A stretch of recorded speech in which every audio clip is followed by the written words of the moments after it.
Welcome to Three Cops Talk. On this podcast, three active duty police officers discuss behind-the-scenes stories and real-life accounts of what it's like to be a cop. Every episode, you'll get an inside look at the challenges and dangers they face on a daily basis, as well as the triumphs and inspirational moments that make it all worth it. If you want to understand more about the men and women who put their lives on the line for us every day, then this is the show for you. And now your hosts, Chris, Scott, and Shaun.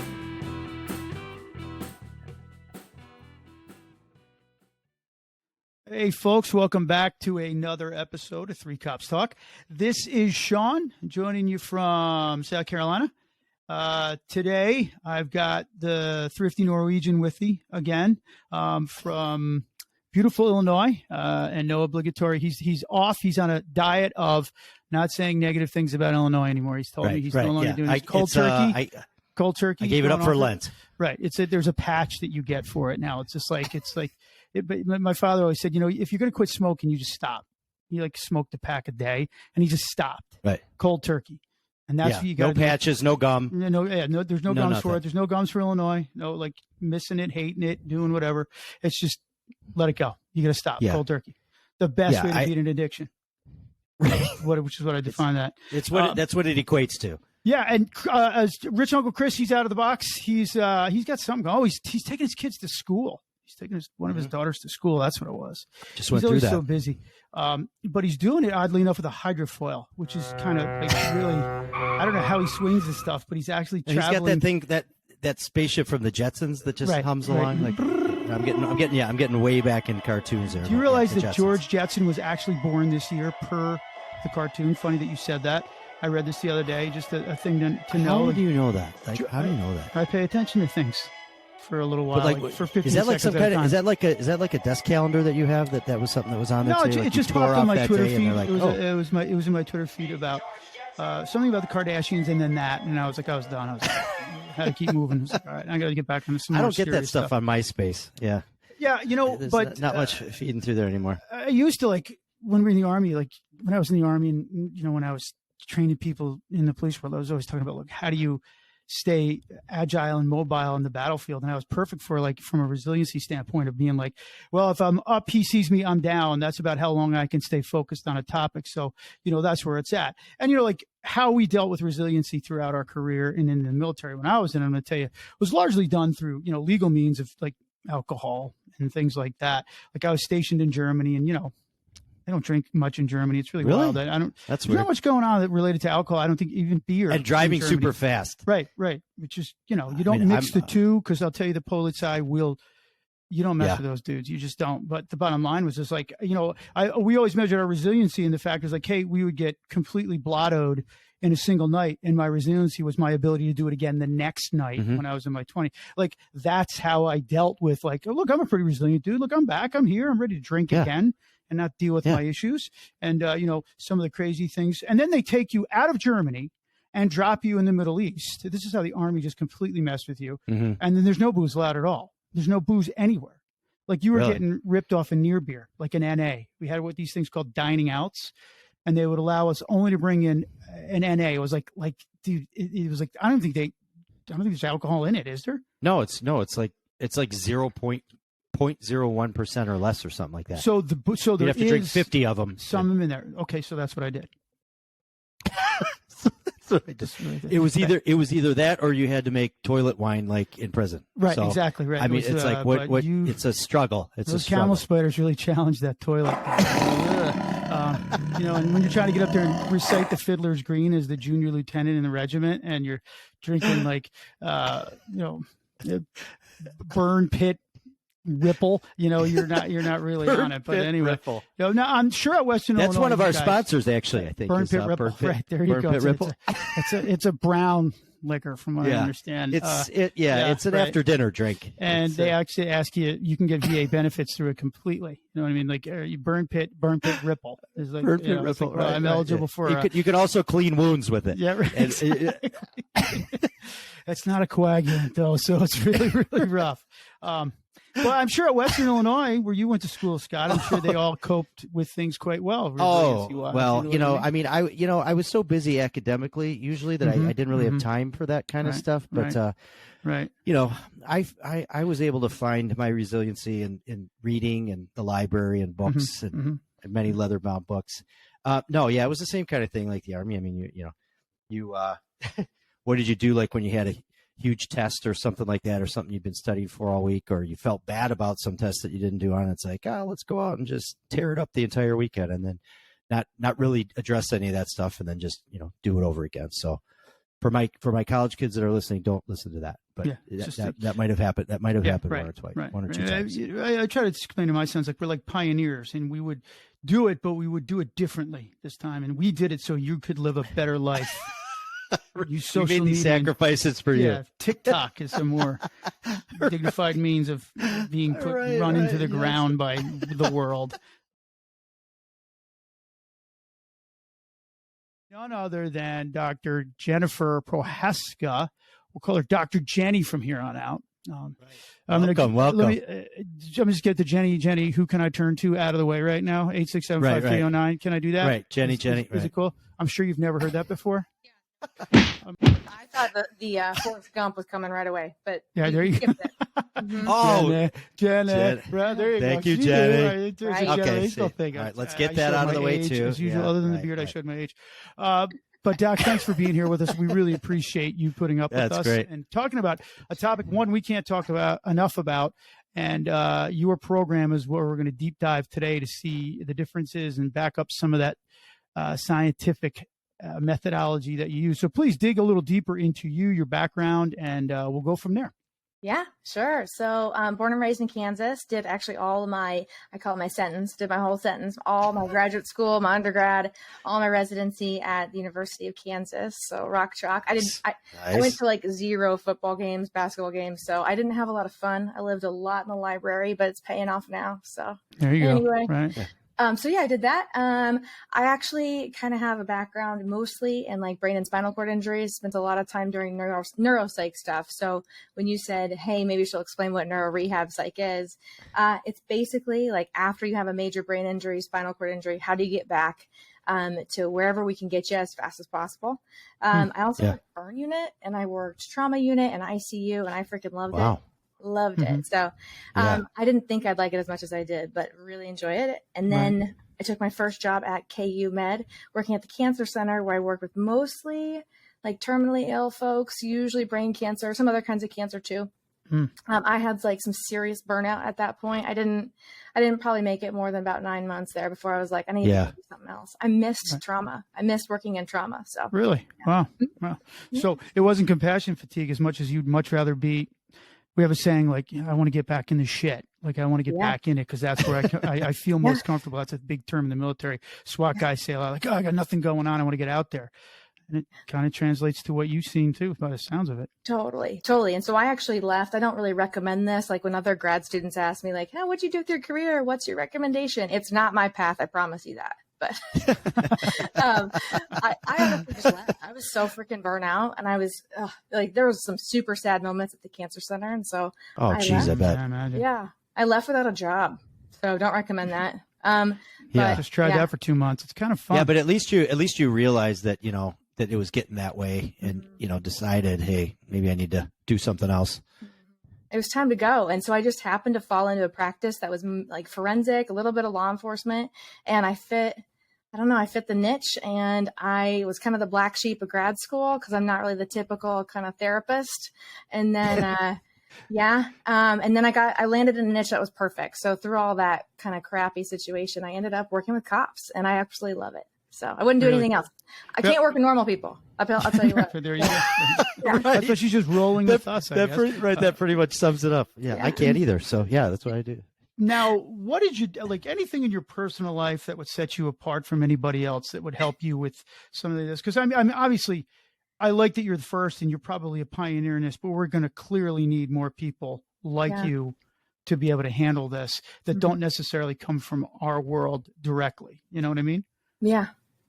So I think one of the things that kind of set me up is I'm a Kansas girl that grew up with 2 business owner parents. And so from the time I was little, I was starting businesses. So I know that sounds weird to tie into mental health, but I think like one of the things that isn't working right in this field is a lot of psychologists, psychiatrists don't have the ability to kind of know the audience and sell to the audience and make sure that the audience understands like, this is how this is going to benefit you. And so I came from 2 entrepreneurial parents, and then I started my first little business charging $0.25. A participant, I taught dance class at the gazebo in my neighborhood. Right. Yeah. Nice. And then so I ran some other businesses too. And then my weird one is I actually I owned an aerial acrobatics studio. So I taught aerial acrobatics for a while. I was hoping we'd get to that. Still, yeah. You still own it? No, I sold it because this whole cop doc thing kind of took off. So yeah. Right. Mm-hmm. She starts out as Lucy Van Pelt from the Peanuts, like, psychology. The nickel goes in the can and she shakes it back and forth. She used to pull the football out from all the boys' feet when they were going to go kick it. Right. Now she's like flying through the air like a trapeze artist, like not just a regular trapeze artist. Like if I understand, it's those people that wrap themselves up and then roll and fall and. Yeah, like you must have tremendous like Cirque du Soleil or something. Yeah, so we actually would get we would get kids, guys and girls, ready to go either audition for Cirque or go on cruise ships. Actually, so yeah, we would teach, and it was actually awesome because I would have this really heavy day at work. We're talking about like horrible things, and then it's really fun to just see a kid up on a trapeze and like enjoy life. So keep in balance. Yeah. Mm-hmm. So they go on cruise ships. Did it like prepare them for getting keel hauled? Like so they get like drug underneath the ship and. Is that what that was? No. No. Okay. It was more like, look at all the feathers and glitter and all the fun stuff. Okay. See, I just that's like when Shaun was. It's different when you were working on the cruise ships. Oh yeah, totally different. Right, totally different was what it was. I was a cabin boy. Is what I was. Okay. Yeah. So I got my wooden leg. So can you talk to us a little bit about what you're doing within the realm of law enforcement that makes this program unique that you've got? Yeah. So can I go? I'm going to go back a little bit and say kind of how we got here. Is that cool? Yeah, absolutely. Okay. So, like you guys mentioned in my very long bio that I did not expect you to read the whole thing because that's kind of boring, but you lost viewers and listeners immediately. Honestly. Yeah, we're like one sentence into that and they're like, okay, all right, moving on. Yeah, it's good. That was good stuff. But I think a big part of, so how this started is, I got very busy and very competent in my specialty area. And I got overwhelmed and like was working about 14, 16-hour days just doing clinical work, which is like a really big no-no, like a really high risk thing to work that many hours clinically. It's kind of like a pilot, they make you take breaks, so you don't make mistakes. Yeah. Right. So DOT hours, right. Yeah. So I'm sitting in my chair one day in my office and I've like freaking done, I don't know, 4 years of this at this point, maybe 5 years of just grinding like that, like grinding it out every day that long. And I kept doing the math. I was like, how am I going to solve this problem? Because I'm not going to say no to people. I have a hard time saying no to people who are really, really, really needing help because I'm in freaking Kansas and this is not the mecca of therapists. This isn't California. There's very few of us. Okay. Right. And so especially people that are culturally competent, which means like they understand the world of cops. And I have so many horror stories of people who don't, who've gone to therapists and it just really did not work out well, for whatever reason. So I'm sitting in my office chair and it's freaking like 8 p.m. and I'm tired and it's like a Thursday night and it's 8 p.m. and I just finished. And I started doing the math on just one of my agencies. If the stats were right, and by the way, one of the stats is that 1 in 5 actively working first responders meets full diagnostic criteria for post-traumatic stress disorder, or PTSD. If I did the math on that, I was like, I'm going to be sitting in this chair. And if I take that many people, I take 1 in 5, and then I do the math and it looks like maybe 10 to 12 sessions to treat somebody. I am going to be sitting in this chair for 2.6 years doing nothing but trying to treat just the people in this moment who are meeting criteria. And I was like, I can't do this. Like we have a tidal wave of a problem coming and it's probably only getting worse as violent crime goes up. I got to find something else. And so, there's reaction, but there's also prevention. And so I said, okay, well, let's take a look at what might prevent PTSD. So I had one of my office assistants go do some research on like, what's the actual literature say right now on preventing PTSD? And it wasn't the most positive, unfortunately. There's not a lot of things that have worked. But one of the things that is shown to be kind of correlated with preventing post-traumatic stress disorder and obviously lower quality of life and all the things that come with it is if you have really high resiliency. And we'll get into exactly what resiliency means, but I was like, oh shit. Okay. So what does that mean? I got to do some work here. On Right. exactly what does that mean? And also, by the way, like, can you even teach resiliency? Because that is a question out there. And turns out you can, thank God. Right. Because otherwise I was like, okay, I'm just going to die in this chair. We don't want that. Yeah. This is my own prison here. Yeah. This is it. Yeah. And so I went ahead and I looked into kind of like, okay, well, what does that mean? If we can teach people to be more resilient, what's the best way to do that? And so I did some research, and there's some programs and some really great, wonderful research out there on resiliency. But here's the catch. All of those programs are academic lectures, and they are all done in the safety of four walls. And resiliency is different when you could die. Right.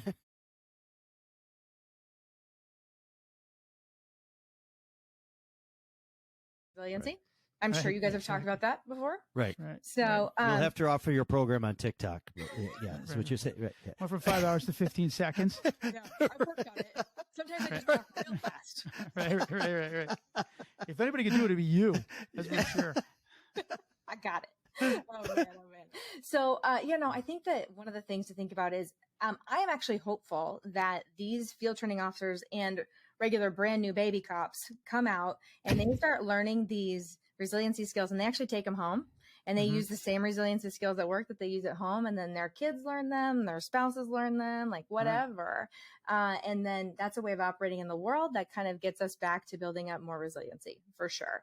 So to answer your question on the preventative, even before cops come into this job, I would say, there's 6 elements of resiliency, and it's in your best interest to think about things like making sure you have great social connections, making sure you know what your values are and you act in line with your values, making sure you kind of figure out, why do I do a certain behavior, which is like self-awareness, right? Right. Those are the things I think our society just hasn't really spent a lot of time on lately. And so I'm actually hopeful that this will even filtrate into the family unit a little bit too. So one of those parts that you're talking about, and when I was reading the story, it talks about like the connection aspect and building those relationships with people. And obviously that's a big part of what we do in law enforcement for our entire 20, 25, 30 years is building relationships with one another, with people in the community, all these other people that we engage throughout our career. And I noticed, and this is like one that always gets me, and I wanted to ask you a little more about it, but you just mentioned, talking about this newer generation of like instant gratification and a short attention span and all that kind of stuff. And you said that there's like kind of a generational, change in the workforce. And nowadays with like social media and like all these different things that people just don't have some of those same interpersonal. I'm not want to like stereotype an entire generation, but we all know that we're talking about like the short attention span. I can only do this. And maybe I'm not comfortable dealing with people face to face because I only text this person, all that kind of, all those different examples of that stuff. How did you develop this piece, or like, what do you see as a way to deal with that? Sure. So I do think that people have decreasing social skills with regards to especially being able to have like deeper relationships. So they can do superficial relationships, they can do the basic skills, but the deeper, meaningful, like emotionally connected stuff, they really struggle with. And there's a huge problem behind that many people don't know about. And that's one of the main factors associated with developing trauma symptoms after a really bad incident is what's the strength of your social connections. So if people have excellent social connections pre-bad thing happening to them, they are significantly less likely to develop symptoms. But we are having these folks come out with not really great connections. They have superficial connections, people who know a little bit about them, whatever they post on Instagram and say in their video games or whatever. But they don't have that deep connection. And without that deep connection, it leaves them more vulnerable to developing trauma symptoms later. So we are really on the verge of potentially a crisis on that. So really? Wow. Yeah. Wow. It's great. So how we teach it? You want to know how to teach it? Like what we actually do? So how do I transfer that to this? Yeah. Right. So let me give you perspective. One of the things, there's 6 elements that are like the big 6 elements that hold up that resiliency kind of pillar. One of them, and you guys are going to cringe when I say this word, is optimism. Ugh. Like, do you think cops want to be optimistic? That sums me up in one word. Right. So Right.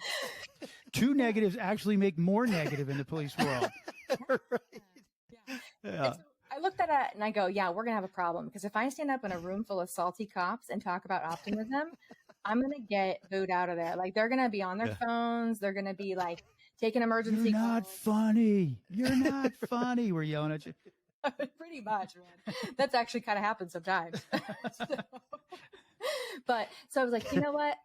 This isn't going to work. Let's take some things that the research already supports and let's adapt it. So, like, for example, with optimism, we moved that to accuracy of thinking. I don't need you to be optimistic and Pollyanna and think that everything's going to be great, but many times we're actually way too far skewed negative. And so how do we get people into the accuracy zone? Cops love accuracy, you know? Right. Yeah. And so, like, those are just that's just a little taste. Come back and talk to us about that. But in the meantime, can you tell people that might want to get a hold of you about your program and what's going on? What's the best way to reach you, and whatever you're willing to do to help them? Yeah, sure. Absolutely. So my website is drjenniferprohaska.com. And then, just like it's spelled. Yeah. It's just like it sounds. We'll have it in the show notes. Okay. Right. And then I'm on Facebook and Instagram a little bit, doing everything under the First Responder Psychologist. So trying to pump information out to not only first responders, but family members and command staff and all that kind of stuff. Ever wanted to ask a police officer a question? Mail your questions to 3copstalk@gmail.com. That's the number 3, copstalk@gmail.com, and we'll answer them on the show. Follow us on Instagram at 3copstalk. That's the number 3 copstalk. Thanks for listening, and stay safe out there.